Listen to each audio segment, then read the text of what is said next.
अभिमन्यू पवार आणि खासदार मेधा यांच्यात खुर्चीवरून वाद झाला.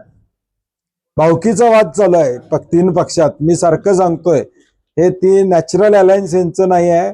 भावकीचा वाद चालू आहे, निधीवरनं वाद चालू आहे, खुर्चीवरनं वाद चालू आहे. आता पुढं टेबलवरती पाण्याचा ग्लास ठेवला तर तो कुणाचा ह्याच्यावर वाद होईल आता यांच्यात. एवढे परिस्थिती वाईट आहे. त्या वादाला जातीचा रंग दिला.